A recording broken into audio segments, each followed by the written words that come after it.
Let's do it live. Hey, you got a notification that says pulverizer. I thought I was hoping the notification would say you're banned. You're banned. American legend. Who the hell is this? I wish I could rescind my vote and not vote. Period. Why do you say? Why? We've been a week and a half in. You already say, I wish I could rescind my vote. Why? What has Trump done? Oh, my goodness. I mean, who's American legend? I haven't seen you around these parts, but that's okay. I don't care. Remember, Trumponomics was by no means sound in his own right. The national debt increase. Oh, Tom, what's up, Tom? Hey, Kevin Arthur, what's up, Kevin? We got Tom in here. The national debt increased under Trump also. Oh boy.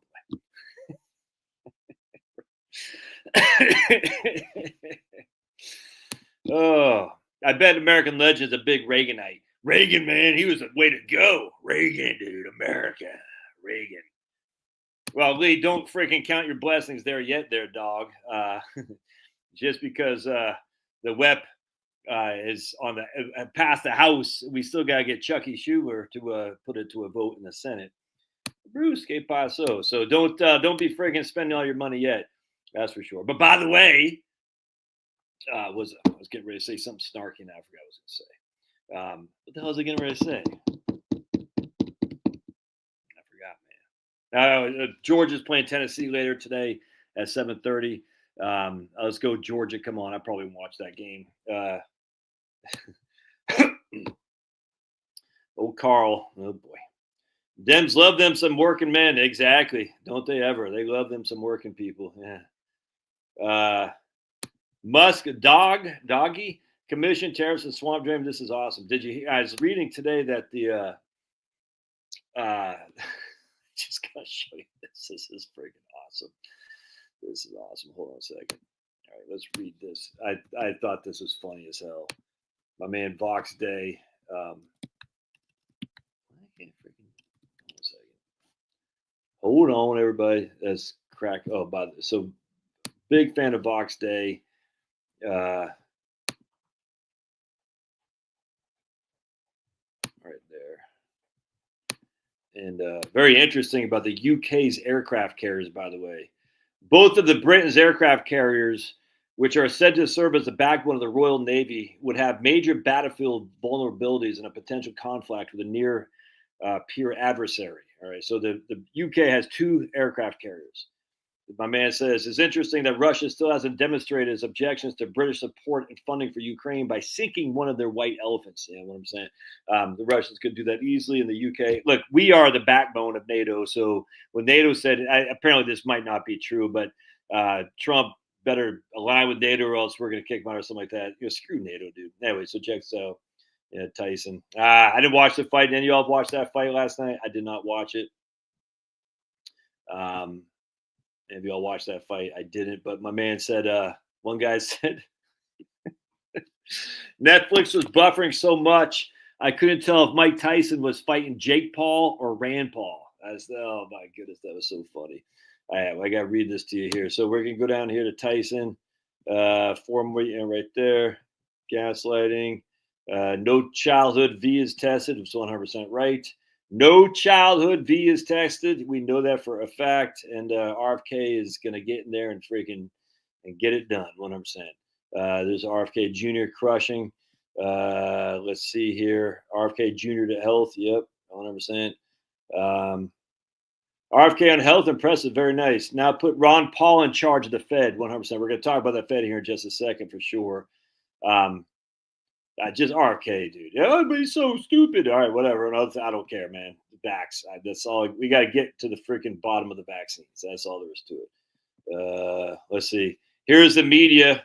What will Wednesday's headline be? 38% said Harris will win decisively. This is the left-wing, echo chamber. A third said the race was too close to call. 20% said Harris ekes out a victory. 6% says Trump wins decisively. And 3% said Trump ekes out a victory. So only 10% thought Trump would win. Oh, yeah. All right. Anyway, right here. Hispanics already self-deporting. This is pretty funny. The election of Donald Trump is already beginning to solve the foreign invasion. Eva Longoria fled dystopian America and is privileged to now be living in Mexico and Spain with her family. The Texas-born actress, who has spent her whole life whole adult life in California, said she feels the American chapter of my life is done now and no longer wants to live in LA, alleging the city has been changing. I wonder why the city's been changing.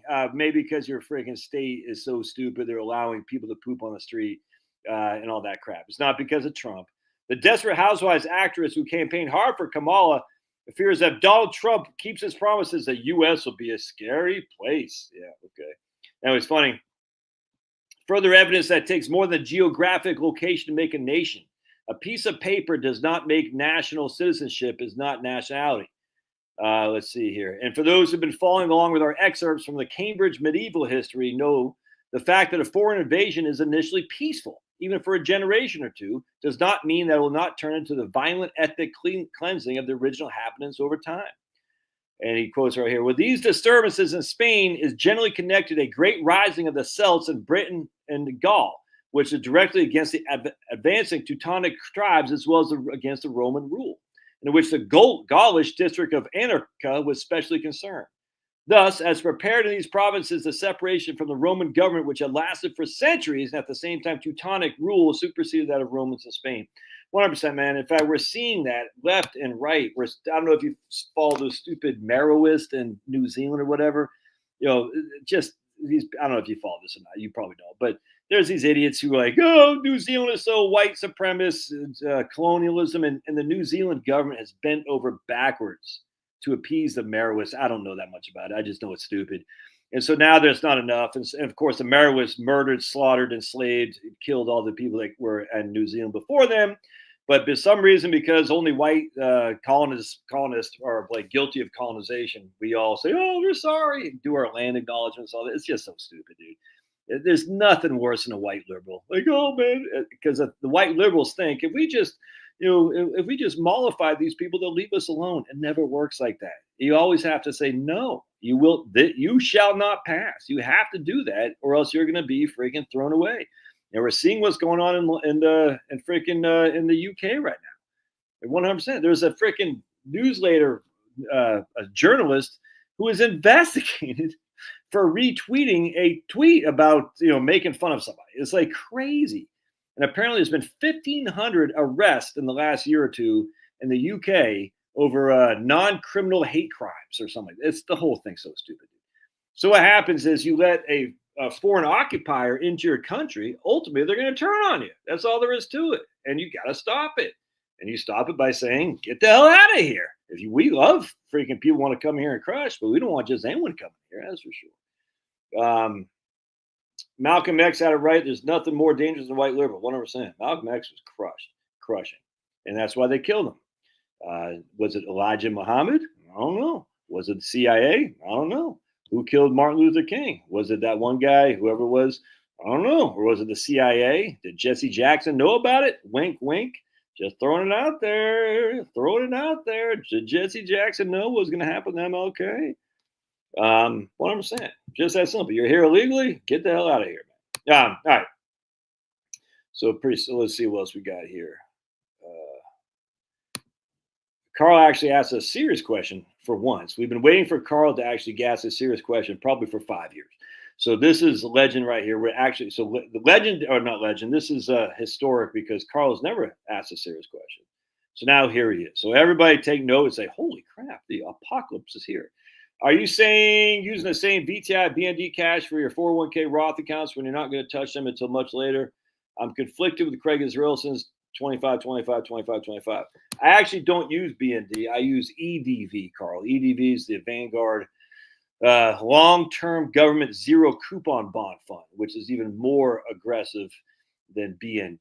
All right, so that's what I use. So yes, I use VTI unequivocally. I have a couple individual stocks, but I use VTI and then EDV. And you shouldn't do that because if I own it, you should stay far, far away. But if I am, I don't recommend portfolios, but VTI, BND, tough to go wrong. With a little bit of cash, tough to go wrong.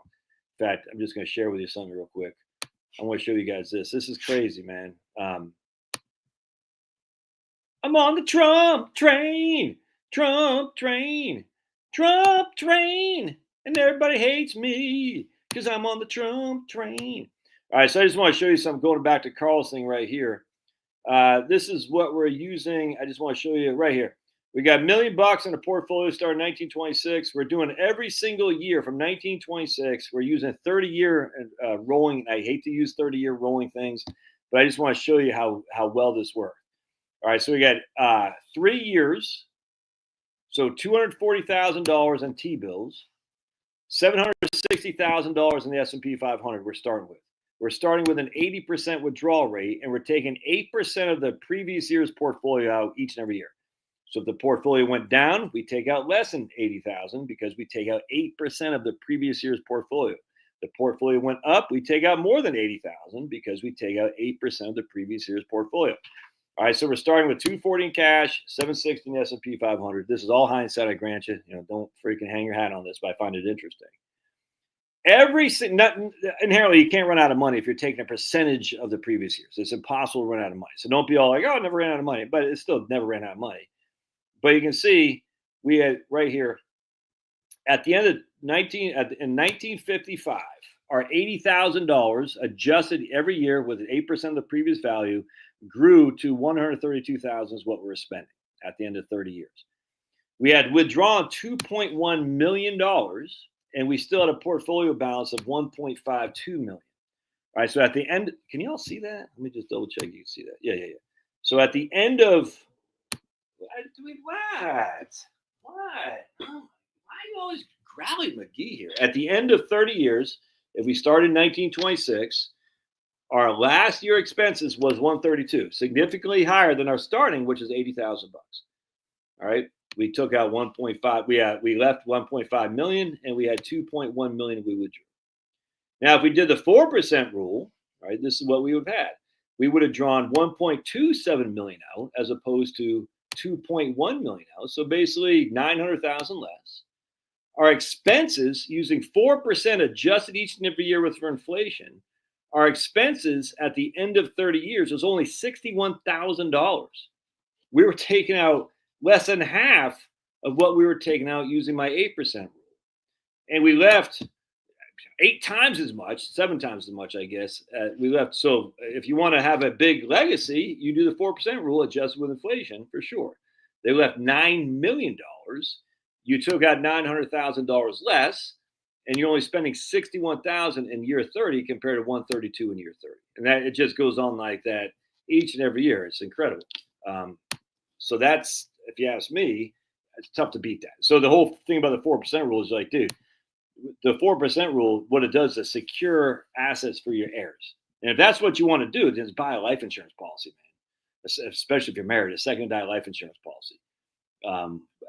Anyway, I'm going to do videos on that tomorrow because I really want to revisit the second die life insurance policies for married people. And if you're not married, you still buy just a life insurance policy, but it has to be, it can't be a term policy. It's got to be a whole life policy, or actually what you'd want is a universal life policy with a very limited cash value. That's what you want. Best way to do it. Germany is like Illinois. Poland is like Indiana. I don't get that. I don't get it, man. I have no clue. Richard Hawkinson, he says, I mean, I know what I would do, but I can't tell you that because people say that's a recommendation. So if you want to help old Richard here, Richard's Fitty, best Vanguard fund for a Roth I won't touch for 20 years. You got about 200,000 bones. I'll let you guys tell him. I mean, I can't say what I would do because people say you're making a recommendation. I can't do that, but I'll let you guys tell old Richard there. Social Security needs a $200 a month raise as promised. Who promised that? Trump derangement syndrome is on overdrive, way stronger than 2016.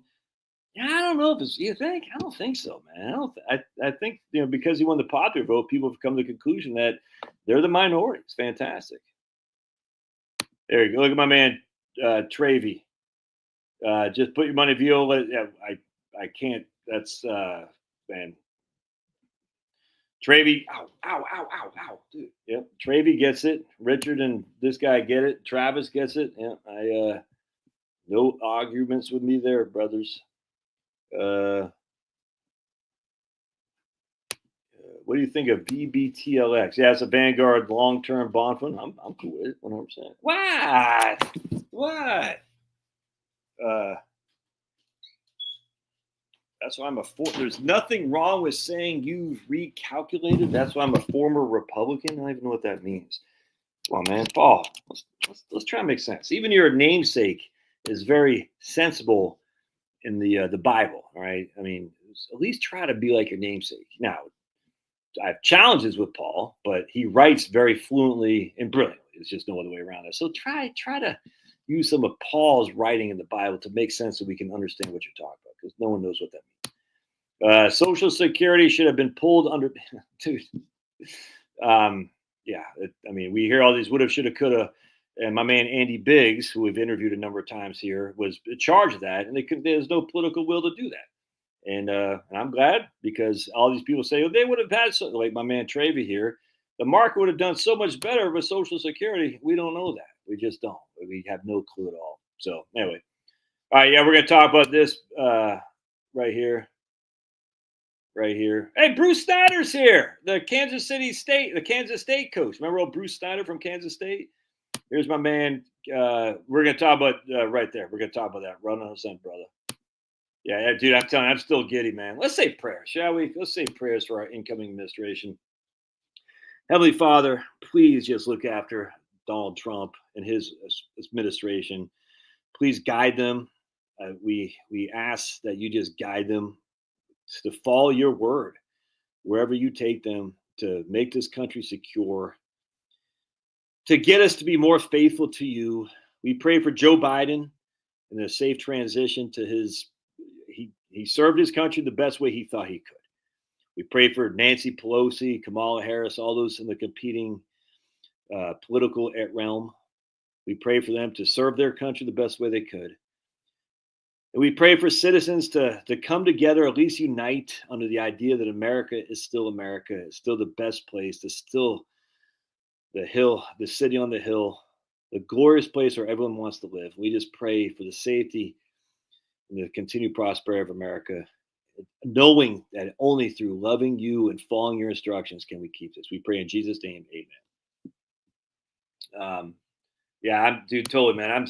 Dude, every time Trump nominates, I don't know who this chick is. He nominated for the whatever it is, the new Jen Psaki, whatever that's called. I don't know who that chick is, but she seems pretty pretty legit.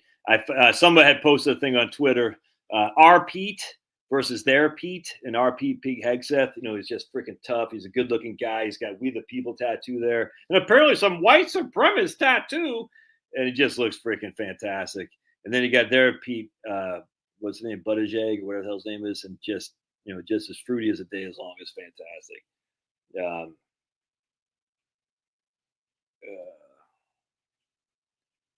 Let's see here. Well, God, see, the thing is, God's going to do what God's going to do. I mean, that's the issue, man. We, you can't, if God chooses the Democrats, we just got to go with it for sure. My man says, Indiana, like Poland. I live in that county, which has the county seat of Warsaw. I used to live in the state. I have a Polish last name. All right. So I want to talk about, first we're going to look at this article that I found was very fantastic. We're going to look over here for my man, Brian Westbury, of First Trust Advisors. It's going great, dude. Going great. Ominous Rooster. Look at all these motorcycle guys. Why do men love motorcycles so much? I don't like motorcycles. I mean, it's cool. I've got no qualm. But some of my old friends, they put on Facebook, they post motorcycle stuff all the time. So I don't get it. I don't get the appeal. But maybe I'm fruity myself. Who knows? Maybe me, Pete Buttigieg, maybe we'll link up. I had my friend who's actually a comedian, a pretty famous comedian, a guy named Todd Rex. One of my best friends growing up in high school, Todd, Rexx. He's got a Netflix special, the whole thing. He took me on when we were in high school on the back of his motorcycle once in Silver Spring, Maryland, going down Dale Boulevard, which is a very windy up and down thing. Dude, I was scared out of my wits. And Todd's a madman. I love the guy. He's funny as hell, but man, he scared the bejesus out of me. The minute we stopped, I said, I'm never getting on another motorcycle. Never. I said, that scared the hell out of me. I tell you, man. And I get it, man. These men love bikes. Yeah. They love bikes and they love other men. But I remember it's funny because that scared me more than sitting on a Black Hawk. I can't remember what they called Map of the Earth and the Black Hawks. They were flying over Panama and Honduras and stuff. I never went to combat. Just telling you right now, we weren't getting shot at by VC or the Panamanians, nothing like that. But you're sitting in, you got this, you're sitting in the Black Hawk, the thing's open, and you're just sitting there, just strapped with this freaking seatbelt, just a seatbelt that goes like this. And the Black Hawk's flying, and you're literally staring down like that. Friggin', I was more scared on the motorcycle than that. I was actually the only thing I was really scared about is, hey, did I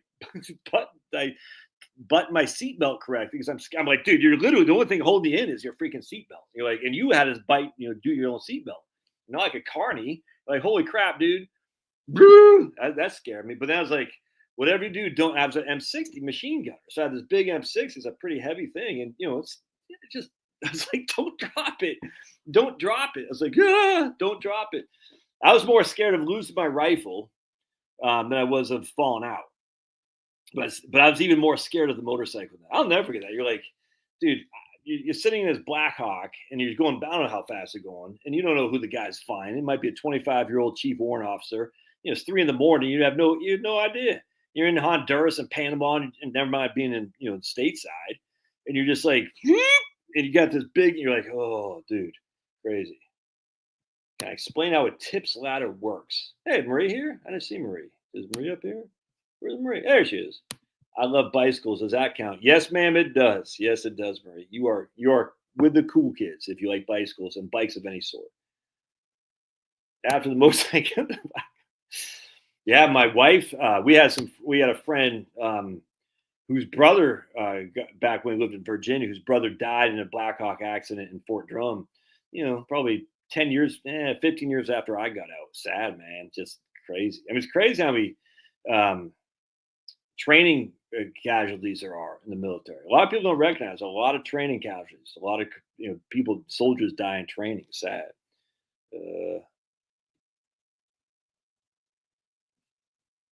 Let's see here. Yeah, but the thing is once you go down the road of DEI, I can't respect you. You know what I'm saying? Just the idea that you thought DEI was legit, and now you're like, oh, sorry, we didn't know. No, screw that, dude. You guys suck donkey balls, and you should be freaking not allowed to come back to polite society. They suck. All these companies, at least if you're gonna go DEI, stay with it, man. I mean, I hate this political. I hate it. Just be who you are and let the chips fall where they may. That's why people get all mad, like, oh, I didn't know it's the political channel. I'm like, dude, first of all, it's financial planning. How can you not talk politics and financial planning? Secondly, why would you ever think it's not political? When have I ever said I'm not political? Do I got my t-shirt on, right? Yeah, it's on right.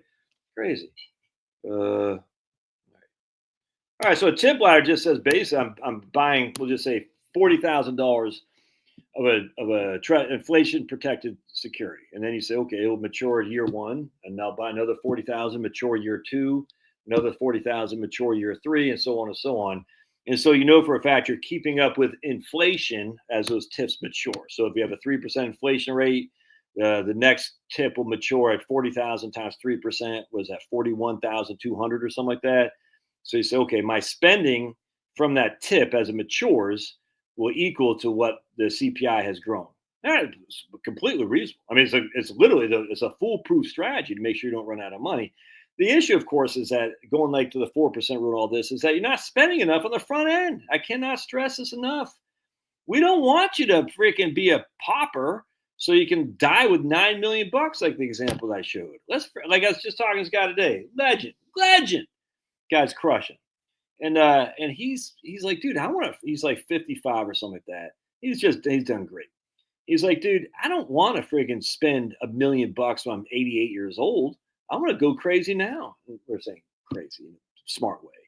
So we're planning for spend $20,000 a month until he's, I don't know, 70, and then he'll go to $10,000 a month, something like that. I can't remember. All right. And then what's his probability of success? It drops to 53%. Oh my goodness, 53% probability of success. He can't do that. He wants to die with zero. If you're going to die with zero, you can't have a high probability of success. It doesn't make sense. And so his thing, he's got a pension because he retired feds. He's got Social Security. He's got his house paid for. So we'll call him Joey.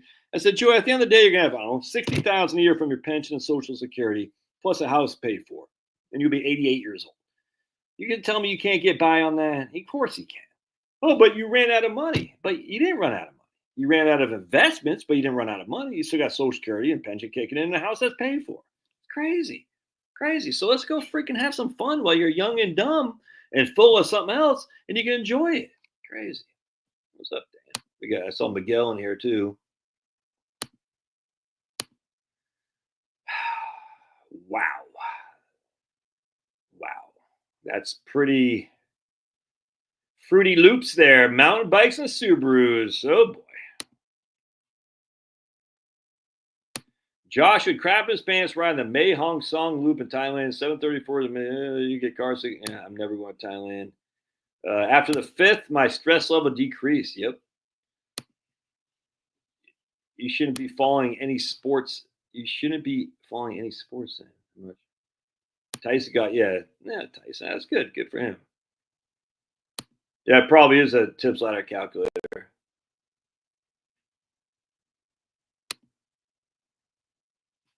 There's Diane Bertani. My dog is talking like a dog.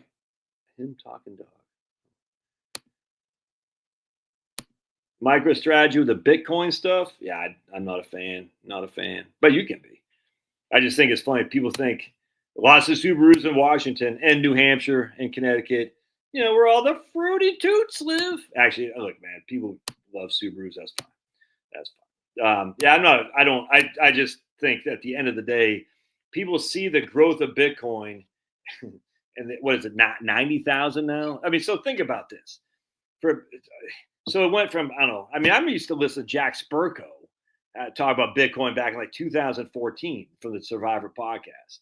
And he's been talking about it forever. So he's probably multi-millionaire with all this Bitcoin. I have no clue, but I've been listening to him for a long, long time. Yeah, I don't listen to him much anymore because he pissed me off about his inflation. Like, and I was like, dude, inflation isn't caused by government spending, and we're going to prove that here in just a second. We're going to look at something here.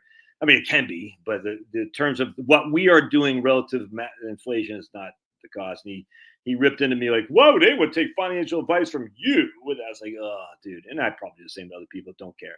And he has some interesting tidbits and stuff, but he's been talking about Bitcoin for a long, long time. And he's probably made a freaking mint. I mean, think about it. If you put 10,000 in Bitcoin in 2014, I have no clue what it's worth.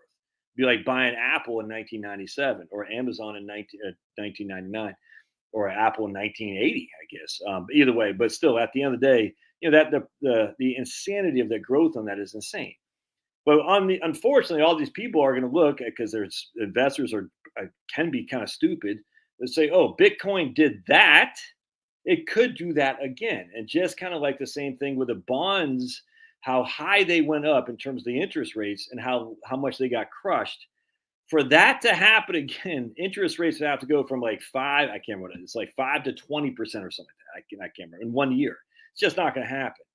It's not going to happen. And the same thing with Bitcoin. So if Bitcoin's at 90, I mean, to go to 180 is a doubling of it. And that's a lot, don't get me wrong, but that's not the same as going from, I don't know, 5 to freaking 90,000. It's just not. It's no different than if you look at a graph of the S&P 500 or the Dow from 1926 to today. People are like, oh my goodness, look at that.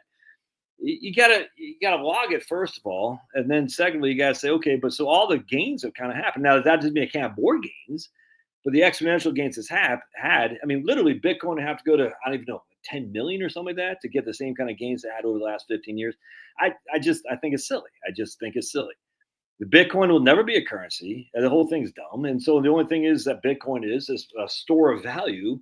In what regard? It's literally the greatest fool theory. There's nothing better of the equivalent of a greater fool theory than Bitcoin. Yeah, you can say, the Dutch tulips and all that, because there's no inherent value there. At least Bitcoin theoretically is inherent value, but the inherent value is only what someone else would pay for. That's it. There's no earnings. There's no dividends. There's only what someone else will pay. That's a greater fool theory. It doesn't mean it's bad. It just means if someone else decides I don't want to pay $90,000 for it, and the market says we're not going to pay $90,000 for it, it drops.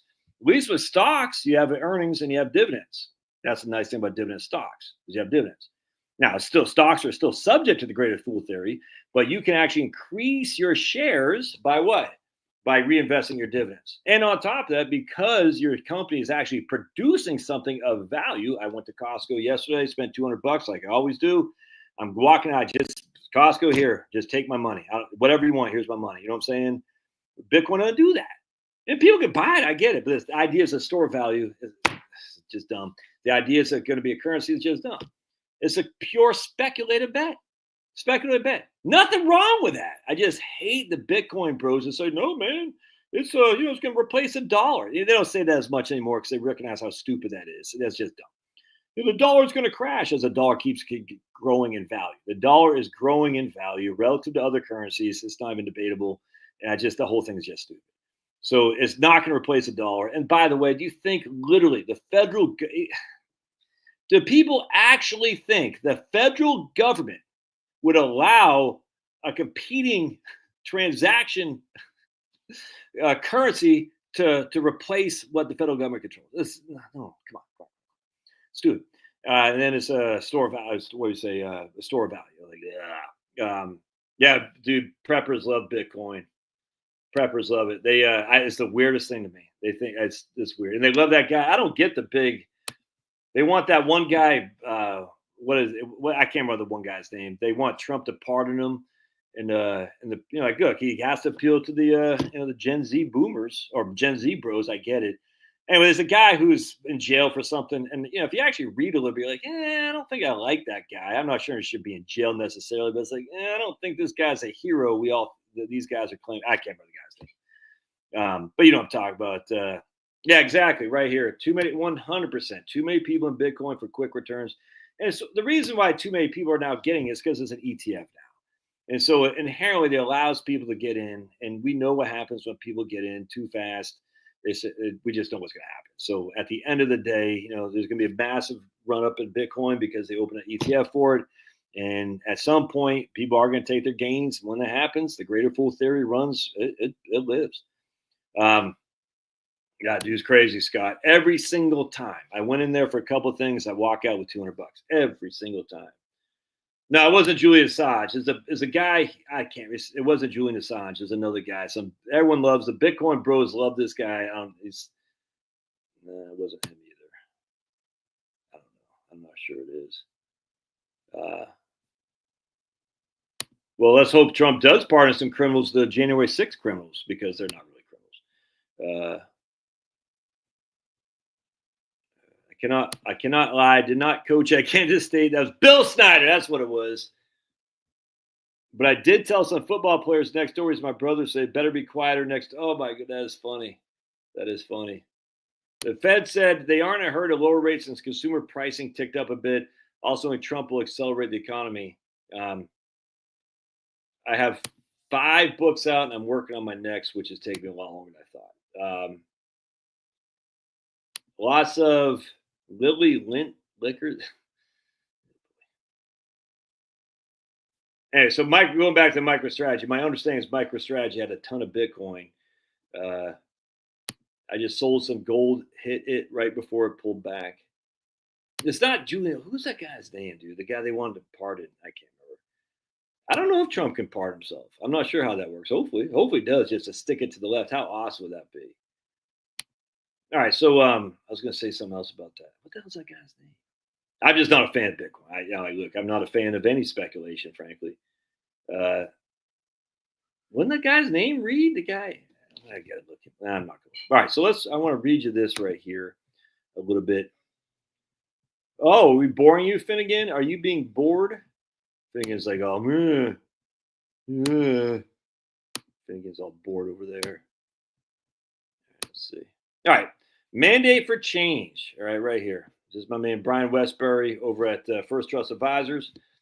When Google, Microsoft, and Meta need electricity for the new AI factories, where do they go?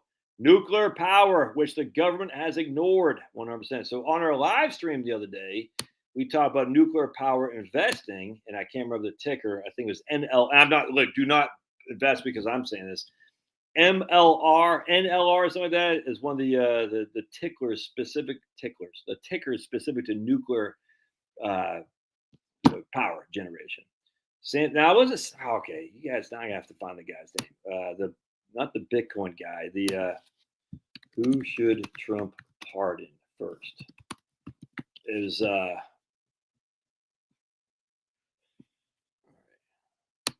let's see. We're gonna look up this real quick.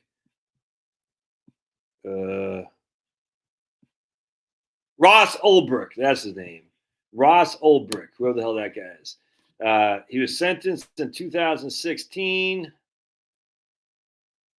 to life in prison for creating and operating the dark web marketplace Silk Road. And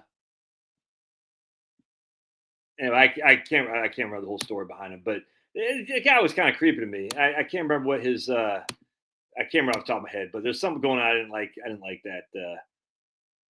Yeah, First Trust, Brian Westbury, Perma Bull. I can't remember what the guy was up. There's something I was like, I'm not a big fan of that. Some of his website or something. I was like, I didn't like it. But anyway, let's keep going. But Trump won. Hey man, when I win presidency, I'll pardon who I want to win. All these people say Trump should do this, Trump should do that. I said, did you win the presidency? I'm just curious. Did you win the presidency? If not, then yeah, exactly. Silk Road was used exactly. So when you win the presidency, you can pardon who you want or run or nominate who you want. But until you win, I'll leave it up to Trump, who's won not once, not twice, but thrice. We know he's won thrice. Yeah, lots of bad stuff, 100%. Trump, can he? Can Trump run his VP? I don't know. Can he do that? Interesting. All right, so let's keep going here. So we know nuclear is going to be huge in the future. It's inevitable. It's inevitable, dude. There's no way around it. All right. So then we see right here, the Trump team needs to take a page from the Javier Milei playbook, go fast and go big. But it needs to be done with the understanding that some things will pay off quickly and some things will take time, what I'm saying. So Brian says, we never met a tax cut we don't like. The Trump tax cuts in 2017 should be extended permanently, and cutting taxes on tips, Social Security, and overtime all sound like great ideas to us. Remember, there's all these idiot economists out there. Tax cuts on Social Security. It's going to hurt Social Security. Tax cuts on tips. Tax cuts on overtime. Screw those guys. I was on a debate on Twitter with these fool economists. I'm just like, dude, you guys think you're all that in a bag of chips just because you have PhDs. But the fact that you have to show how smart you are with these massive, elaborate calculations that no one knows what the hell you're talking about, that's not impressive to me. It's just not. Yeah, pardon all 100%, Vaughn. I mean, that's 100%. All Jan 6, 100%. And then go after that freaking cop who I think he's hiding in the Blue Ridge Mountains. Go put that guy behind bars. Whoever that cop's name, the lying cops, the guys who false testimonied, go after them and put them in bars for life. We got to go Robespierre on these people, man. Go Robespierre. Now, we're going to talk about Robespierre in a couple minutes here, but it's time to freaking payback's a bitch. And, they've been coming after us since COVID, dude. And I want some justice, dude. I want justice. Because if we just say, we'll just get along to get along, hell no. Hell no. These guys need to feel the power, feel the pain of what they've done to us.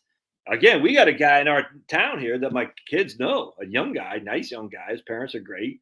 And he was in prison for January 6th. January 6th.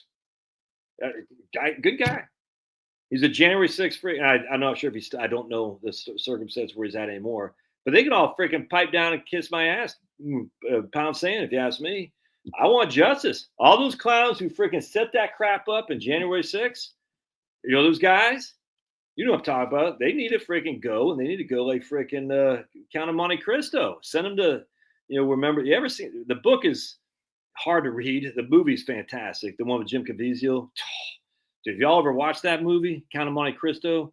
Oh, my God. The book isn't very easy to read. It's kind of trying to read Lord of the Rings. The movie in that case, The Lord of the Rings and Count of Monte Cristo are 10 times better. The book for Lord of the Rings is tough. The only thing that pissed me off about Lord of the Rings, the movie, at the very end of the book, what's his name? Saruman comes back. He's like this commie dictator in the Shire. And they don't have that in the movie. I was so pissed off. I was so excited to see Saruman coming back in the Shire and freaking being a commie dictator, but they did not have that in the freaking movie. Oh, it really pissed me off. Anyway, we're talking about here. All right, so anyway, keep going. Close every DEI office in the military, in particular the military, 100%. Close them all off. And I like what he says. There's no profit and loss statement for government, but getting rid of DEI will immediately improve these agencies. Yep. And the military might finally reach its recruitment goals. This is huge. I love this. Put universities and colleges on the hook for 50% of every student loan. If a student can't or won't repay after getting a degree from an institution of higher learning, the university needs to be responsible for at least half of it. 100,000,000%. Just watch how quickly schools start pushing students towards degrees that are actually valuable in the real world. Student loans pay activist professors to train more activists. That's student loans guaranteed by us. What a massive waste of resources it is to train people to play politics. In fact, I would even argue not only that, what we want to do is not just if they graduate.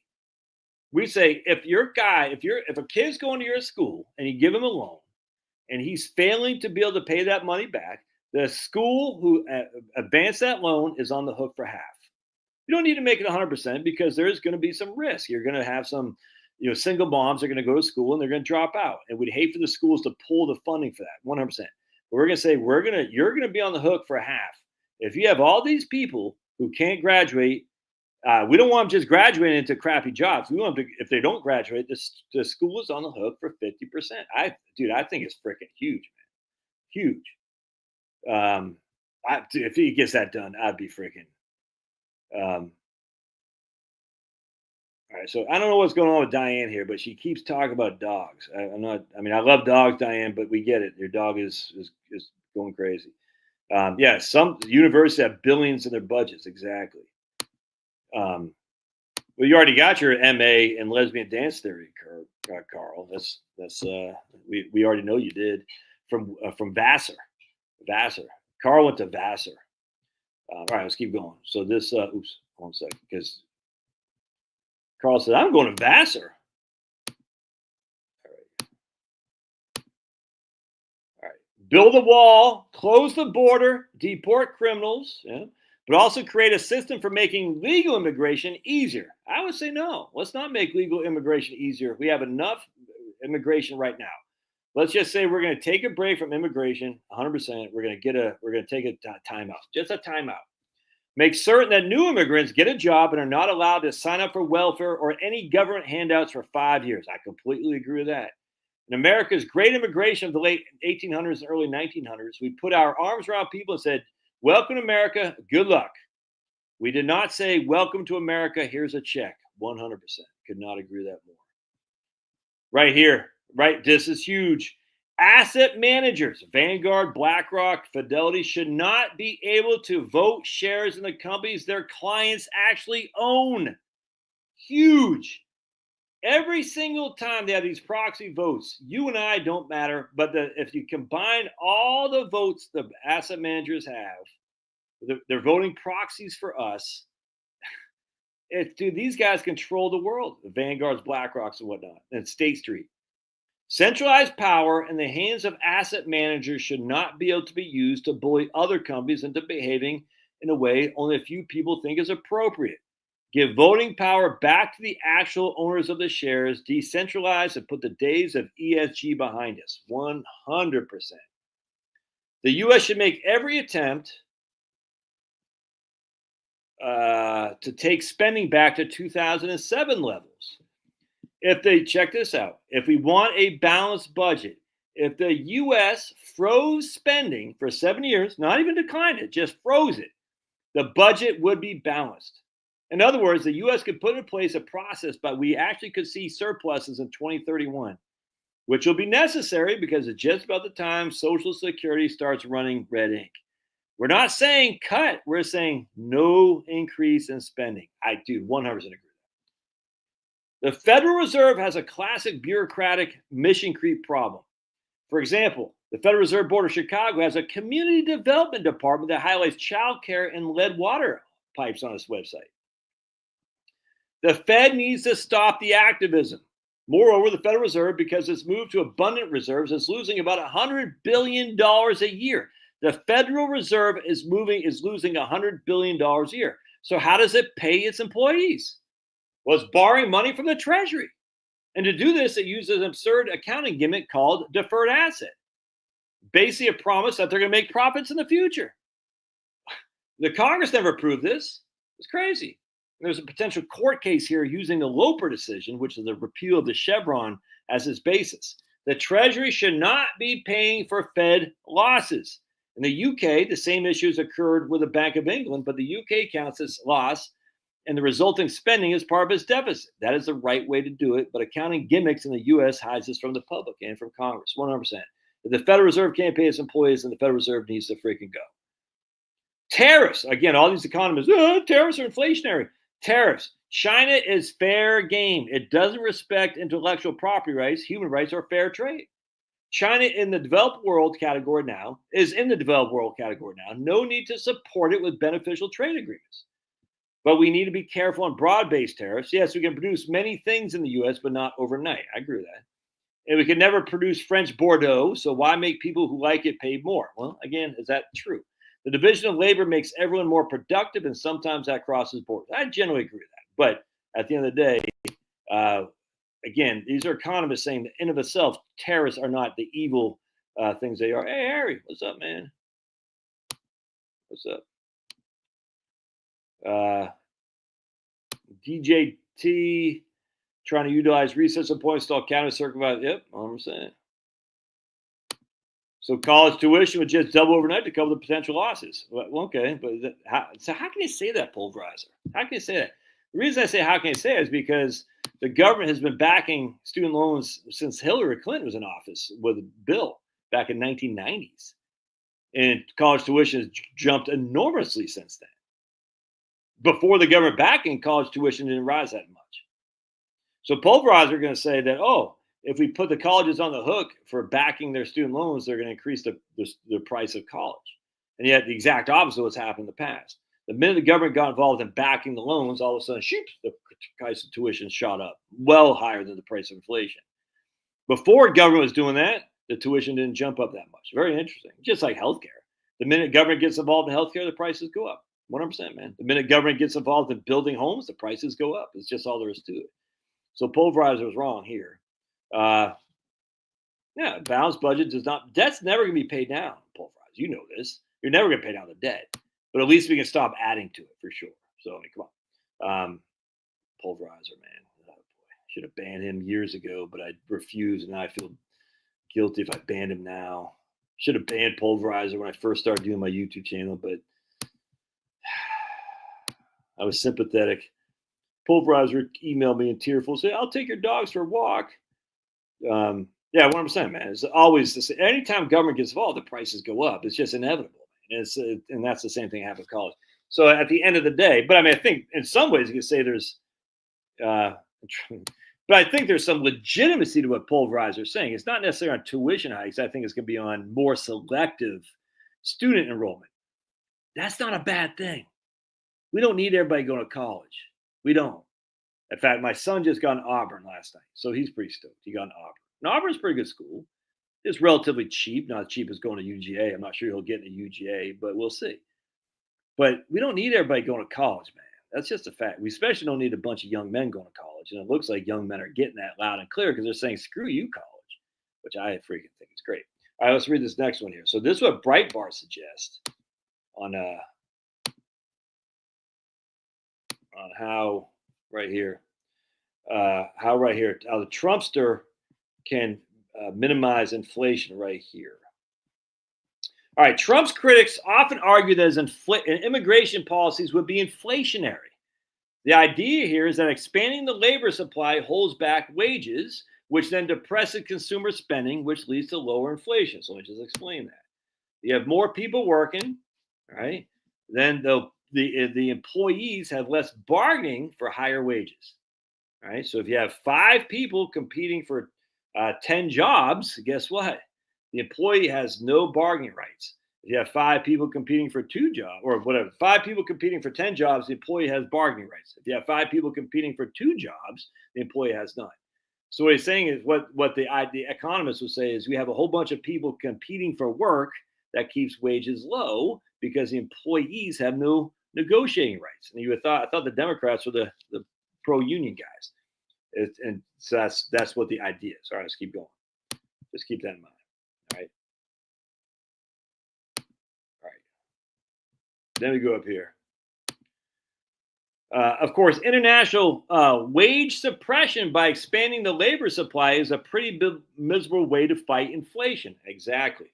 Oh, yeah, just add more and more labor so people don't get wage hikes. Yeah, that's fantastic. That's great for your citizenry. That's freaking scumbags, dude.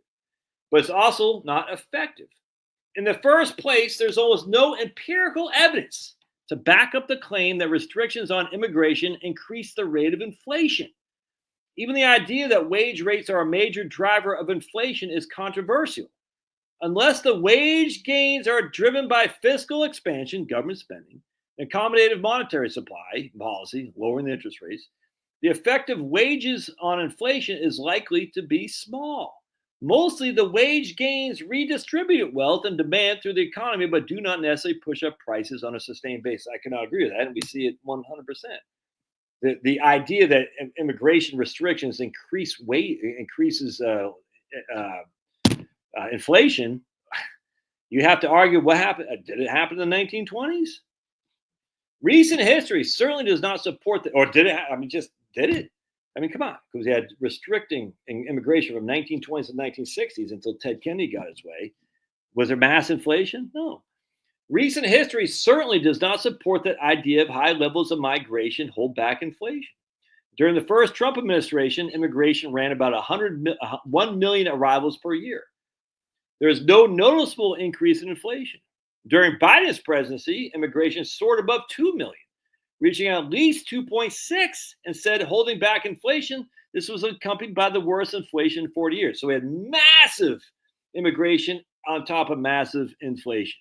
The idea that immigration holds back inflation is simply disproven by the facts. Look at the 1920s to the 1960s. Hardly any inflation to speak of. None, other than after the World War II for a couple years. That's dude. And economists buy this stuff like it's freaking God's word. Let's see right here. Newly arrived immigrants have a low propensity to work and work fewer hours than native and older immigrants, and their productivity is much lower.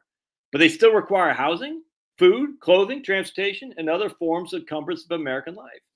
The supply of many of these things, housing in particular, but food and transportation, cannot be easily increased to keep pace with the increased demand, and thus we have high inflation.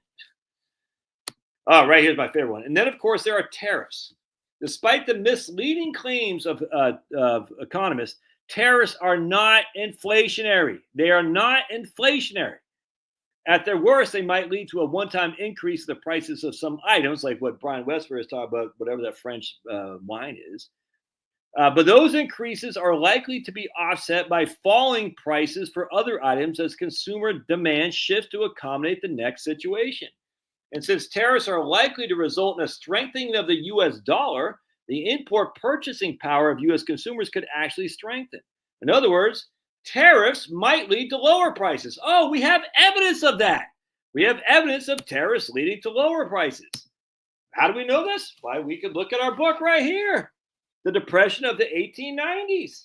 I've talked about this a couple of times. I don't get a whole lot of views when I talk about this stuff because people aren't all that keen on economics.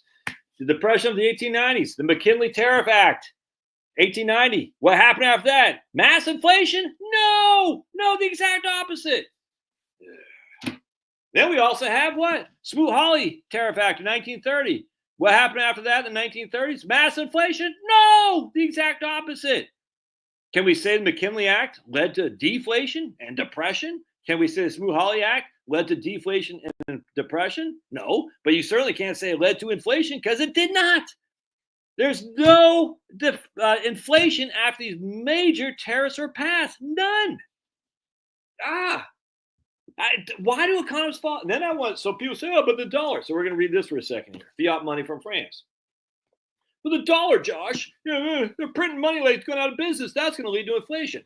All right, so we got fiat money in France. Let's read you a chapter here. Or not a chapter, but a couple things here from 49. All right, let's read it right here. I want to share this with you. Right here. The paper money of France seemed to possess a magic power to transmute prosperity into adversity and plenty into famine.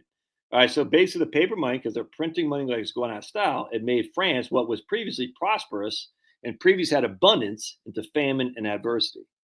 The year 1794 was exceptionally fruitful, and yet with the autumn came scarcity of provisions, and with the winter came distress.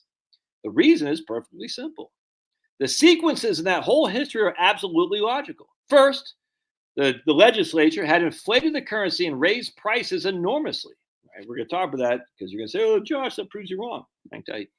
The currency had been inflated and prices thus raised enormously. Next, it had been forced to establish an arbitrary maximum price for produce. But this price, large as it seemed, soon fell below the real value of produce. Many of the farmers therefore raised less produce or refrained from bringing what they had to the market. But as usual, the trouble was ascribed to everything rather than the real cause. And the most severe measures were established in all parts of the country to force farmers to bring produce to markets, millers to grind, and shopkeepers to sell it. And what would happen if they sold it for below, at a price above what the government established, the price control? France would be punishing any person who should sell at less than a nominal value with imprisonment for 20 years in chains. And later, carried a law making investments in foreign countries by Frenchmen, because that's where the monetary supply was more stable, punishable by death. Always the same thing. Price controls, and when printing, the money supply, price controls, and then punishment. It's always the same thing. So check this out. Let's see. I want to share with you this right here. 53. All right, here. I'm going to read you this. All right. This is actually kind of funny. I'm just going to read this to you real quick.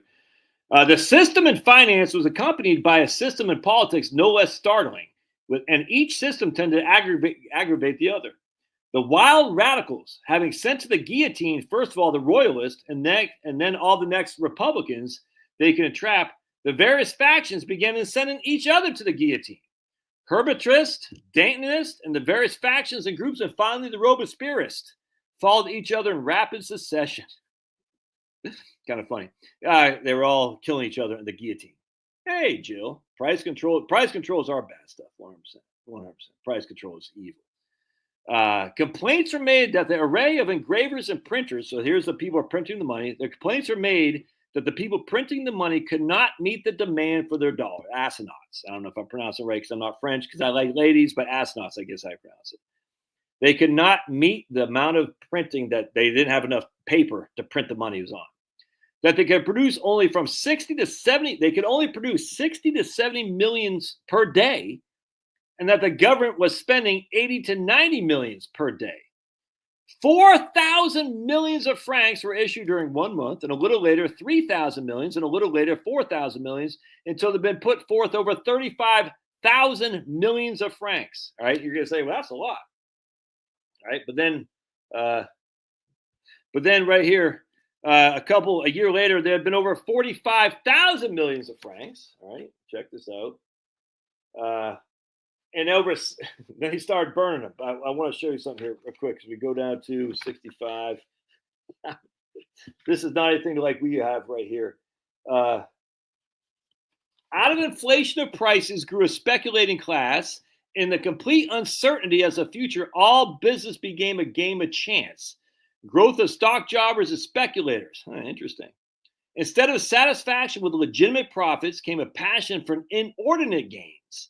Then, too, as values became more and more uncertain, there was no longer any motive or care for economy or for economy, but every motive for immediate expenditure and present enjoyment.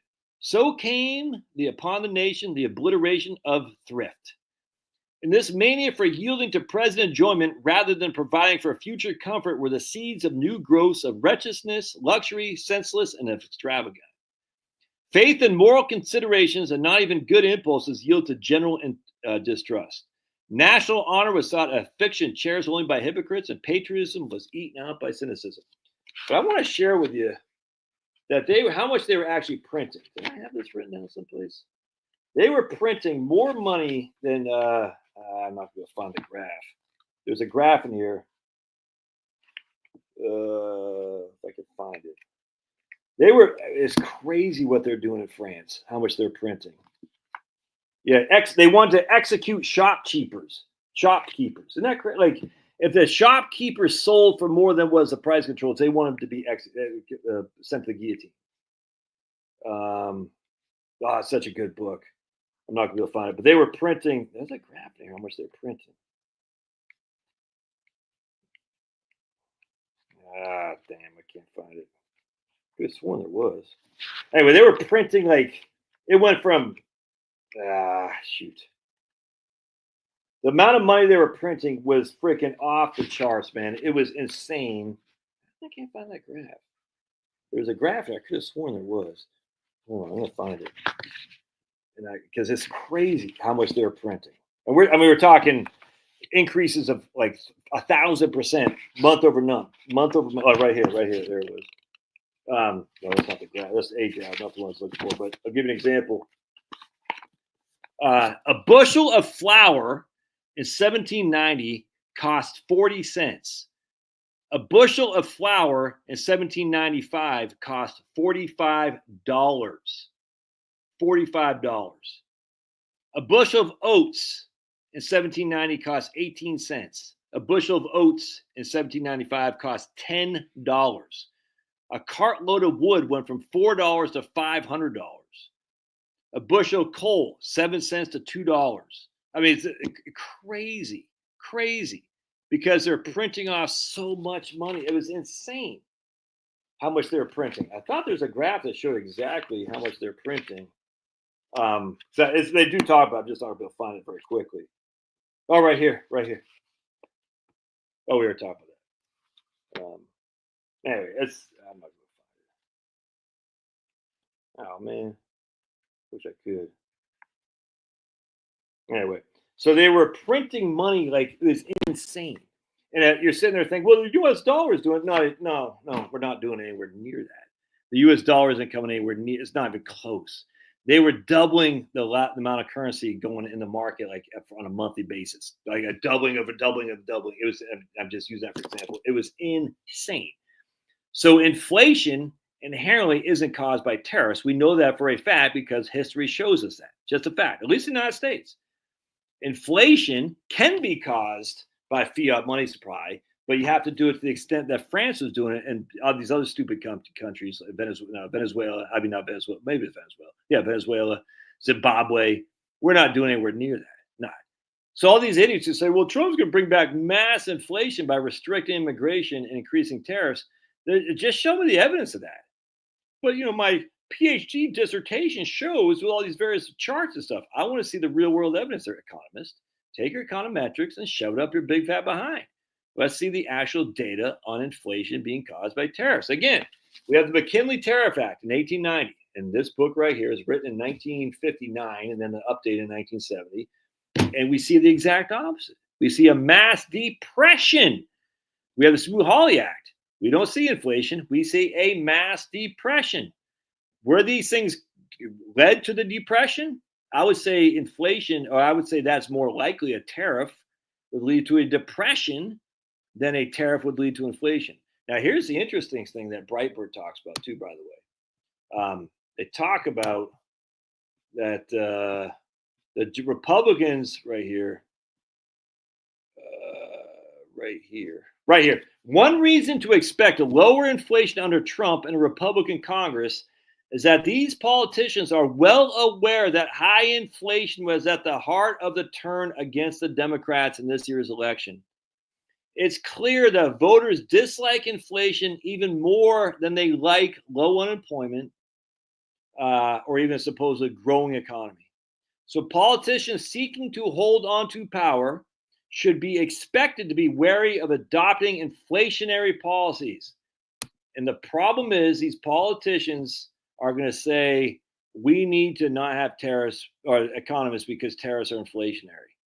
I say, show us. Yeah, I don't know if it's here, but I'm not sure he's that's what, no, he is. So Malay, that guy Javier was visiting Trump the other day, as a matter of fact. That's what the whole first article was doing, said, Celtic, is that Trump needs to go big, dude, go big. My man says, I was wearing my Trump hat this weekend while shopping in Fairfield County, Connecticut this weekend. Felt so good.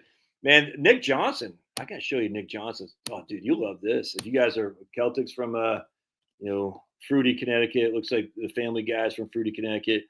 My man, Nick, tell me what the Georgia-Tennessee game is. Come on, freaking Georgia. Don't lose to Tennessee. I can't stand Clay Travis. It's going to be harking. I mean, I like Clay Travis. I can't stand if he's going to be harking on Tennessee's the best team in ever. Dude, you got to watch my man Nick Johnson's YouTube channel on he went to I'm going to show you a couple clips here. He went to Fairfield. What the hell's town he went to in Connecticut? It was Fairfield County, Connecticut. I can't remember the name of the town, though. Stanford or something like that. Right here. He's in Stanford. Democrats are coming in glued in Connecticut, so I went there to investigate. And then their talk was, watch this. I'm going to show you this. Hopefully Nick's a good guy. Hope he doesn't bang me, shoot me down here. Hey, watch this. If I can play this. I can't play it. Hold on a second. This will make you. Let me see if I can. And an election is stolen. It wasn't about the people. It was Donald Trump. Have a nice day. Whoa! Stolen election? Oh my, have the tables been turned now, huh? Now we're even, Democrat voter lady. Yeah. Man, are people here in Connecticut upset about this election? Oh, man. Okay, everybody. Nick's dude, I love that guy. I remember Nick when he only had like 80,000 subscribers. Now he's got like how many he's got on here? 1.1 million. Dude, is crazy. Crazy how much his channel has grown compared to mine. But I love Nick. Actually, every time I comment, I always say, where's Mappy? Because Nick's got a guy named Mappy who uses as his humor thing. Is pretty funny. Do I think the markets will crash under Trump, or can he catch the tiger by the tail? I mean, I don't know. Why would I think the markets are going to crash under Trump? I don't think politics has a whole lot to do with the markets crashing or not. I just don't. And all these people say, oh, the markets are better under Democrat, they're better under Republican. It's just, the whole thing's so stupid, man. We know the markets are inherently biased upwards, regardless of Democrats or regardless of Republicans. What the markets hate is war. Now, some stocks love war, I'll grant you. War is always bad for economics. Always, always, always, always. So we need to stay out of war, 100%. So Biden, to his credit, I mean, look, man, he got us out of Afghanistan. I mean, it sucks how we did it, but we're no longer in Afghanistan. You know, it's horrible, but, he got us out. And Trump's not going to put us back in. We're not going to Israel. We're not going to be sending freaking soldiers to Israel, not under Trump. And I hope not. I hope we're not going to fight Israel's battle for them. Screw that. I don't want to fight Iran. Screw that, man. Let Israel fight his own freaking wars. We're not going to Ukraine. That's a fact. So as we sit here today, the idea of us going to war with any country is very, very low. China, I think in the history of China, there's only 2 times that China actually advanced a foreign war. I think both times are in Vietnam, if memory serves. So at the end of the day, we know that we're not attacking China. I hope not. I mean, not under Trump. And China's not going to attack us. China will do what they do with their spies, as other countries do with their spies. Other countries that, for some reason, we give a lot of money to. It's kind of crazy. Kind of crazy how these other countries that were supposed to be our friends have all these spies in America. And all these lobbying groups. It's kind of weird. But China's the bad guy. China. Did China actually, the only two times China actually went to war in terms of invading countries was Vietnam. And that doesn't mean they didn't have, what's it called? Wars like we had in Russia had in Vietnam. We had with Nicaragua and whatnot. You know what I'm talking about. Like with Ukraine. Right now, we're sponsoring Ukraine. You know what I'm talking about. But do they actually send an invading force into Korea? I don't believe so. So I'm not worried about China. I mean, again, they have all kinds of evil going on in our colleges and our, I get it.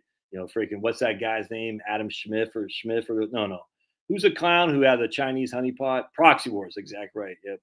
Proxy wars. And we got tons of Chinese honeypots without question. Chinese ladies are pretty good looking.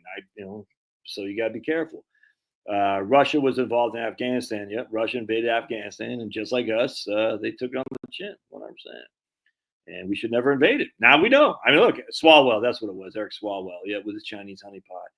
Look, man, at the end of the day, these left-wing people, they hate America so much that they'll go with China. I mean, I guarantee you they do. They hate America. They have this inbred hate of this country. I don't understand why. It's weird to me. I never had an inbred hate of America, even when Sniffy Joe was in office. Never did. Still love America. I hate the government. I love the people. And even right now, I still hate the government. Even when Trump's in there, I don't trust that government as far as I could kick them. Trump, with 3.5 million federal employees, you think Trump's in charge of it, every one of them? Just cut the noise from my iPhone and stay in at a little overtime. I'll get it. Proxy war, yeah. And so anyway, I don't think there's going to be. I mean, there could be a massive crash. I mean, who knows? We had one before September 11th happened. The .com bubble. But at the end of the day, man, people. For me, I think the number one issue is we need more energy. You see that Chinese pilot next to the Russian. I take her home to meet my mom. I didn't see her, but yeah, dude. Look, man. Both my wife's parents spoke fluent Chinese. They were both professors of Chinese. I think the Chinese. I'm not an anti-China guy at all. I don't want them to win. I don't want them invading. I don't want us to be China, freaking Confucius and all that crap. But I think the focus should be less on China. I did not watch the Mike Tyson fight because I like women. I think the focus should be less on China and more on what Europe is doing, and certainly more on what is going on in the Middle East. In fact, I just say screw them all, man. Let's get all of our soldiers out of, maybe keep them in Japan, but get them out of Europe. Say screw you guys. You guys suck, and we shouldn't have men dying in Israel, men dying in Syria, men dying in freaking all these countries all over the place. Say, nah, screw you guys. I mean, we got to have, the Marines stationed over there for embassies. I got no qualm with that. But, well, not only EVs. I mean, EVs are horrible for the grid, 100%. But it's not just that. It's the heat pumps. It's the Bitcoin mining. But none of that is even comparative to what the AI stuff is. It's crazy. And so if you want a growing economy, you have to have a growing infrastructure with a grid to support that growing economy. These are mutually exclusive. You cannot reduce your generation capacity and try to say we're going to have a growing economy. These things can't coexist. Trump knows that. And I think Biden in his heart, if he was, not Biden because he's not there, but the people in the energy department, they know that too. But for some reason, I don't get the big green. It's weird to me, especially if you're a big green and you're anti-nuclear. If you worry about CO2, nuclear is your thing.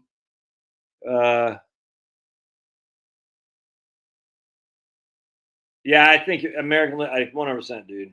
I completely agree. That's my big concern is the provocation towards Israel. I'm not going to lie to you. That's that's probably my number one concern is how much are we going to be indebted for some reason to Israel with Trump? Probably more than Sniffy Joe. And I don't like that at all. And I'm not a fan of Christian Zionists who say, oh my God, I'm not. I just find this whole thing to be silly. This whole I'm going to show you guys something. Watch this. People get, oh man, you want to trigger some people. Watch this. I'm going to go to newspapers.com. All right. We're going to trigger some people here. They're going to say, how dare you? And I'm going to show you. We're going to type in Judeo-Christian. Going back to, let's see here. Let's see what. Okay, there we go. I think I got up there. Papa Biden went to some leaders summit and was 5 minutes late for the photo op and had to stand back. Dude. Oh, Biden. Marie, did you see the the Biden, I don't know if you saw the meme I put on X, but let's see. All these people voted for Kamala except the guy who's smiling as Biden at his press conference where he's saying we're going to have a peaceful transition. Biden had never seen so happy, other than when his first wife was, we'll just say, controversially taken out, if you know what I'm saying. Biden was very happy there. Biden had never seen so happy, other than when Trump won. I'm butchering the meme, but it's so freaking funny, dude. And then I just posted another meme today too about Biden and Sniffy Joe. Sniffy Joe and Trump, where they're shaking hands, and Biden said, "Hey, I voted for you," to Trump. It was funny. Oh my goodness. So check this out. We're gonna go to my newspapers.com subscription, and if you like history, this is fantastic. And we're just gonna look here, and we're gonna take a gander. We can say right here who I've been looking. Oh yeah, Dr. Charles Bell Taylor, by the way. All you pasteurization. We need pasteurism. He's a freaking scientific genius. Pasteurization. Yeah, I invite you to read some Pasteur stuff outside of the mainstream narrative of Louis Pasteur and how much of a scumbag that guy was. All right, so let me check this off. We're going to go to Judeo-Christian. We're going to type this in. We're going to say, how much time do we talk about Judeo-Christian, the term Judeo-Christian?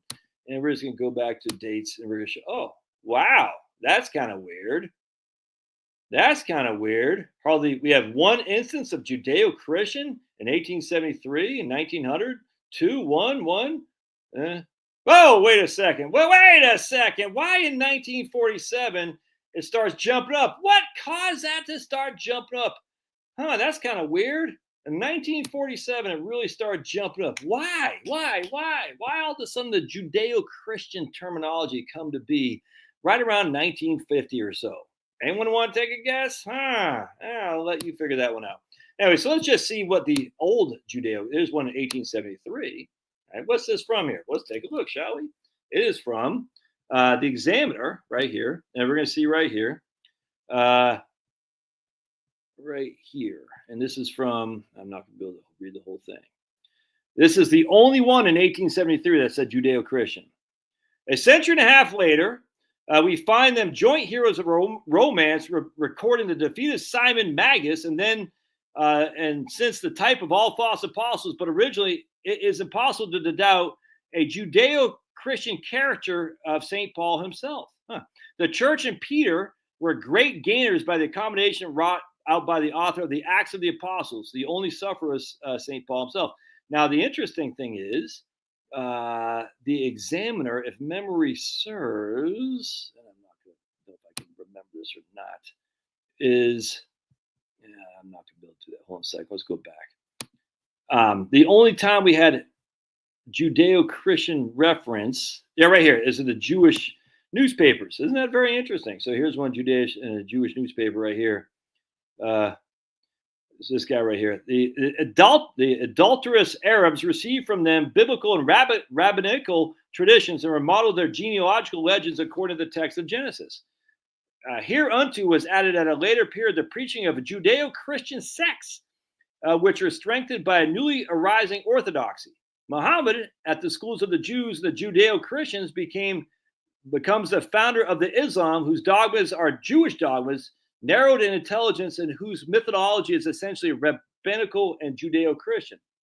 Interesting. So basically what that is saying, of course, is that they're saying, the Islam are trying to focus on the Judeo-Christian of the Jewish, remember, Judah, right? Judah, the North tribe of Israel. Interesting. The Balfour Plan, 100%.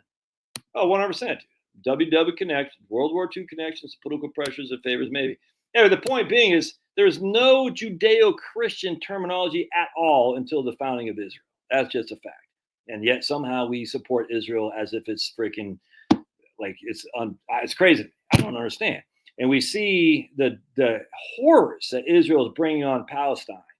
It was, oh, you must favor the Muslims or favor the Palestinians. No, but I hate to say this, but there are like thousands of Christians, Palestinian Christians. And we have Christians I follow who are right wingers say, nuke Palestine. And we go, okay, so you're cool with nuking Christians because they happen to live in the Palestinian area. Kind of crazy to me. And we see what the devastation being wrought onto Palestine by our friends, the Israelis. It's freaking evil. It's bad. That doesn't mean I like the Palestinian Arabs. Certainly don't like freaking Hamas or Hezbollah. But that's why we should be neutral in all this stuff. We should be neutral with Russia and Ukraine. That's the whole point. And everyone's like, oh, it's no different than the people say, I don't want to support Ukraine. Oh, you're Putin stooge. Same people say, oh, you must like Hamas. I say, wow, it's crazy to me, man. I don't support any of that crap. None. And they're like, oh, you must be a Putin stooge. You're like, what? That is nuts. Oh, you must be a Hamas sympathizer. I've been called that. I was called anti-Semitic by a guy. I'm not sure if he's on here anymore. I said, do you even know what a Semite is, for heaven's sake? Give me a flipping break. And I said, how can you possibly say I'm anti-Semitic? I don't care. I've been called a Klansman. A black guy called me a Klansman the other day because I said, what did I say? Oh, I said I live in a predominantly white neighborhood because the schools are better. Oh, you're a Klansman. I said, dude, I'm Catholic. I'm a Catholic Klansman. It's so freaking stupid. I just know what does damage, which is war. The incessant war mongering. I don't want any more to do with it. And I fell for it hook, line, and sinker as a freaking right winger after September 11th as well. I got my doubts about the how September 11th broke out. You know what I'm saying? I got my doubts. But I do know that we made horrible mistakes going to Afghanistan and certainly Iraq. And the leading reason we went to Iraq is because Bibi Netanyahu said, oh my goodness, Iraq. And now they're doing the same freaking thing with Iran. And there's a couple guys that make me worried about Trump that he's putting in there, and we'll see. Again, Trump won the election. I didn't win the election, so I'll defer to him. I get a little bit nervous, not going to lie to you. A couple of these guys, like he's trying to put Mike Rogers as the defense, what the hell, some kind of intelligence thing. The guy who ran for senator in Michigan, he wants to make the intelligence guy. I can't remember what it was. I say, oh, here's another, freaking CIA. I'm not sure it's CIA, but another intelligent committee stooge. I'm like, please no. I just know war is bad, and we should want less war. That's all there is to it. And if we get more war, that's bad news economically. And then, of course, as a Christian, oh, you're a Christian, but you have questions about the Trinity. Yeah, because I believe Jesus Christ is absolutely risen from the dead to save the entire world of its sins. If that doesn't make me a Christian, I don't know what else it does. But without question, Jesus Christ should be prayed to, should be worshiped unequivocally. Does that mean Jesus Christ is actually equivalent to God? I don't know. But Jesus Christ unequivocally should be worshiped. To the extent that he should be worshipped more than God, I don't think so. But at the end of the day, I still believe in Christ. You're not a Christian. No. You're a Hamas sympathizer. No. Oh, you're a Putin stooge. No. I just know that Christians should not be pushing for war. Christians should not be saying we should nuke innocent people because they happen to be on a different side of some fake border that was created by Europeans. We shouldn't be doing that. We certainly shouldn't nuke our own. They're Palestinian Christians. And the whole thing is mind-boggling to me. And that's my biggest concern with the Trumpster, man, the allegiance to Israel. And I don't like it, and I hope it, because Ukraine, we've won this now. Ukraine they're just done. And when I mean done, we're just not, they have never had the right wing. Very few right wingers took that. But for some reason, the Christian Zionists are loud and proud, and they're not going to go down without a fight. And unfortunately, I think there are many that are part of the Trump administration, Sebastian Gorka, for instance. And I don't hate these guys. I love them on 99% of stuff. It's just this one thing. I think they're incredibly misguided. It's not good. Yeah, well, that's what they do. They use the term anti-Semitic to be specifically mean to be anti-Jew, 100%. And that's the problem, because that a Semite is not a Jew specifically. It's just not. It's stupid. but it's now the vernacular. So anti-Semite means anti-Jew. And it's bad, man. Now, look, I don't like these idiots on college campuses going after Jews either. I freaking throw those people in the slammer, man. I got no qualm with that at all. I don't like innocent Jews being attacked. It's insanity. What I'm saying. I don't like these Israeli professors being told they can't come to class or else they're going to have University of Rochester or something like that. They all these posters up of Jewish professors and Israeli professors said wanted. They had a wanted sign. It's horrible. Find those scumbags and throw them in the slammer for 30 years. I got no qualm with that. None whatsoever. Just because a guy is Jewish doesn't make him good or bad. Just guys Christians doesn't make him good or bad. Just because a guy's atheist doesn't make him good or bad. A Muslim doesn't make him good or bad. There are idiots on all sides. My goodness, man. The Christians have done a lot of damage themselves in terms of how much we've freaking murdered and maimed people, for sure. But I don't sit there like, oh my goodness, I'm so guilty. No, I don't have that Catholic guilt. No, I don't have white guilt either. None. I say, yeah, white guys have crushed by and large. We've also been stupid. Shocking. Like, again, going back to what we talked about at the beginning of this, the whole Marrowist thing, whatever the Marrow people, whatever the hell it is in New Zealand, those idiots like, oh, yeah, the white people. We did something in the New Zealand parliament being stupid. Of course, the liberal whites like, oh, it's this cute diversity. I'm like, do you not know what those group of people did before the whites came? Crazy. Anyway, create new energy. So, oh, by the way, I got to show you guys something. We don't need to create new energy sources on Mars. So check it. You guys got to watch this freaking live stream. I'm telling you, man, if you're not on Rumble, you still need to be.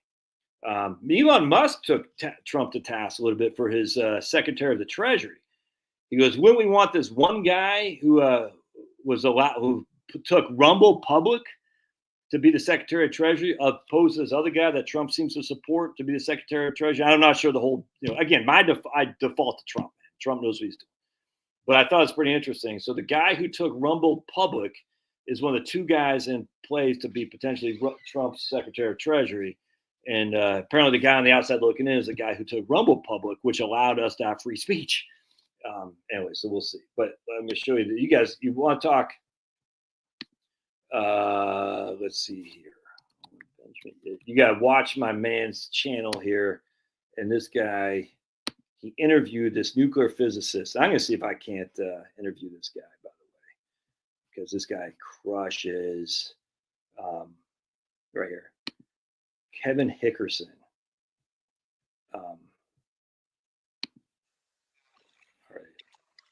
1 second. We're going to show you Kevin Hickerson. Copy. It is great. He talks about nuclear. He's starting a nuclear small modular reactors. It's such a great live stream about energy. I cannot stress this enough. The Ultimate Science Podcast, Einstein, Quantum Mechanics, and Building Mini Nuke Plants with Kevin Hickerson. And Kevin Hickerson is on X. We're going to bring him up here. I'm going to show you. It's freaking fantastic. So let's just see. Can I get there?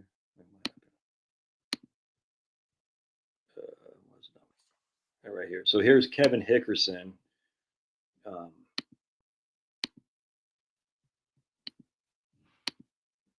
Right here. So that's right there. Literally a nuclear physicist, and just freaking love him, man. Incredibly fun to listen to, fun podcast to watch. I enjoyed it immensely. I learned a lot. Kevin talks about uranium. He talks about all this stuff. It's fantastic. Oh man, look at this on X. Oh, look at my man Razor Fist right here. Talk about Pat Buchanan, the death of the West. How dying populations and immigrant invasions imperil our country and civil liberties. Whoa, Pat Buchanan, dude, freaking legend. Love Pat Buchanan. But he said some bad things about Israel. Yeah. Remember, that's why they went after Buchanan. That's why, by the way, just real quick, in 1992, during the Republican convention, I think it was in Houston, Buchanan took on Bush and won the New Hampshire primary. And we were like, holy crap, Buchanan won. Then he fizzled out. The 100%, Jeremy, many reactors you could fit in a suitcase, a briefcase. Crazy. Enriched uranium, that's what it was. Enriched uranium. And all these people are, well, what about the residue of this? And Kevin's like, dude, you're worried about that? You're worried about that while you're applying freaking this insane amount of processed foods into your body. You know what I'm saying? You're worried about nuclear, the nuclear residue, whatever. This dude is so not worth to worry about. Enriched uranium, yeah, don't go snorting up your nose, but you're worried about that? He's like, no, that's insane. You've been sold a bill of goods. Bill of goods. Not Jeremy. Jeremy crushes. Are you in Philippines right now, Jeremy? Where are you? Oh, dude, it'd be great if they all left. Good. Hopefully all the celebs actually leave the U.S. Apparently, what's her name did. I enjoyed Pat Buchanan on Crossfire. Yeah, I remember Crossfire. What's the other guy's name? Michael Kinsley? Was that? Anyway, so check this out. So that's Buchanan. I want to show you guys something here. We're going to look up Kevin Nickerson. If I can, how do you search? Oh, it's KP Nickerson right here. Yeah. All right. So we're going to show you guys should follow this guy. I love it. D.B. Douglas in the house. This guy right here, Dr. Kevin Peter Hickerson, nuclear physicist, inventor, comedian, and father of 3. He's great. So you see he's giving a presentation right here. Nuclear physicist, a visionary founder of the Earth Engineering Company.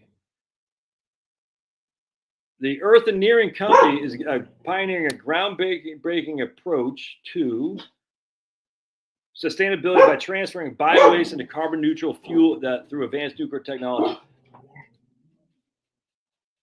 To tackle carbon emissions, optimize land use, and revolutionize nuclear power by integrating it with carbohydrate processing to produce hydrocarbons. Hydrocarbons are what runs your planes and your cruise ships and all that. I love this guy. It's just fun to listen to because he's not at all like a greenie. Uranium revolution right here. Einstein ain't always cracked up to be. Wow. Okay. I was a guest on I don't know about that with the dude. So I want to install a PS5 VR in my car so I can play Gran Turismo while I'm stuck in traffic. I don't know what any of that means. Episodes of Surely You're Joking are now on Spotify. Guest Bill Nye, Alan Alda, Kip Thorne, Michael Schellenberger. Oh, look at that guy. The guy's just a freaking legend. Yeah, right here. Good God, Germany. This isn't Kevin, but this is the guy. Just turn your nuclear plants back on. Up to 8 reactors among the world's largest with the keys practically still in the ignition at 4. How can you do this to yourself? USA considered doing this to you at the end of World War II and didn't because it's too cruel.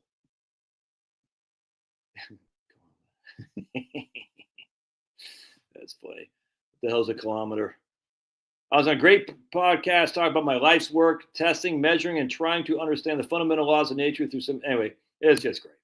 I'm a big fan. So if you're on X or you're on Spotify, follow that guy. Pablo just ran away. Actually, that was Finnegan. That Pablo. Yeah, Pablo does not have that bark. That was knucklehead right there. Isn't that right, baby cakes? There's Finny. Yeah, Finny. Huh? Okay.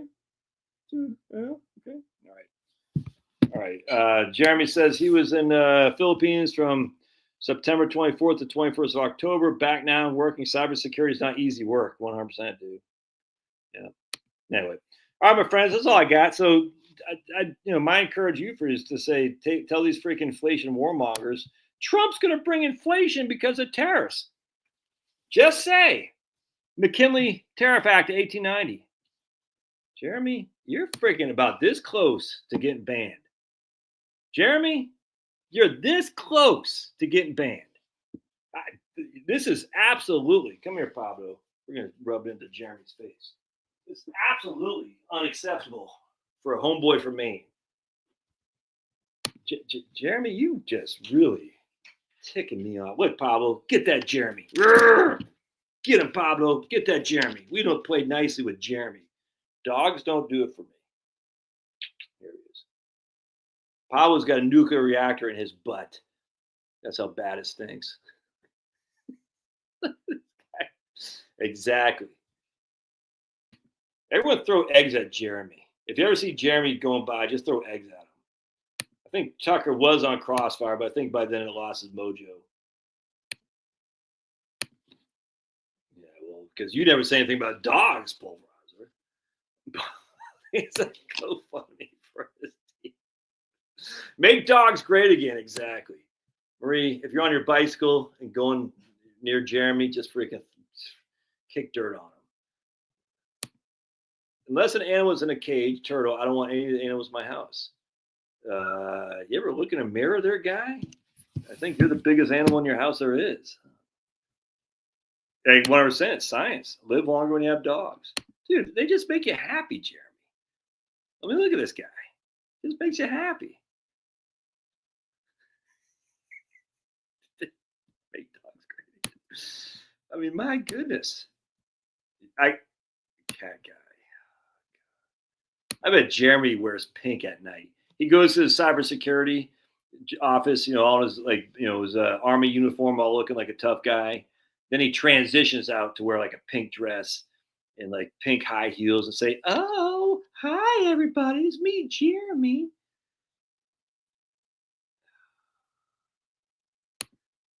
And that's why he got promoted. What if Jeremy was in the freaking Biden administration running nuclear technology? I bet Jeremy was in the Biden administration. They'd be like, "Oh man, Jeremy, we don't really care if you have a brain. We just need someone to represent the 57 flavors." They said, "We need someone from Maine to represent the 57 flavors." They asked Governor freaking Janet Shills up there, "Do you know anybody?" And they're like, "Jeremy." No, I'm not gonna be that. I'm not gonna be that. Jeremy's a spy, 100%. Absolutely, Marie. I'm not gonna say that because that's just freaking sickening. Because who's that guy who was on Joe Rogan who did that? Owen Benjamin talks about this guy. He went there and he is freaking, or maybe it's Thailand for the lady boys. And he came back and he's all like bragging about it. I said, "Dude, you should be in prison, man. You should be in prison." It's like making fun of getting jiggy with these. Oh, it's just disgusting. It's freaking disgusting. I'm like, see, I don't like Joe Rogan. I'm glad he had Trump on there and I'm glad it helped Trump win, but I think the guy's a clown.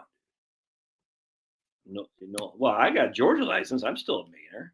Jeremy. Now he's really starting. Now it's over to Jeremy. You're abandoning your homeland and you're saying you don't like dogs. What next? You don't want a college football playoff, Jeremy? Jeremy's like, "I don't want a college football playoff. I want to go back the way it was." Just, what's he looking at? I wonder what he's thinking about right now. Pablo, what are you thinking about? You're winking. I wonder if Pablo's a spy. I bet Pablo's reporting back to Kamala Harris everything I say about her. Isn't that right, Pablo? All right, I'm going to get out of here. God bless. I'm going to go watch a little bit of the Georgia-Tennessee game. I got a feeling Georgia's going to get spanked. I hope not. Yeah, we'll see. I don't know about deflationary, but we'll see if they're going to be overly inflationary. But just like we talked about, we got he's thinking about food or a big dump. But he's got to get inflation under control or else he's not going to get it. I mean, this thing, you get inflation under control, things work out. If you don't get inflation under control, this can be a tough road to hoe. All right, I'm out. God bless. We'll see you guys. Thanks again.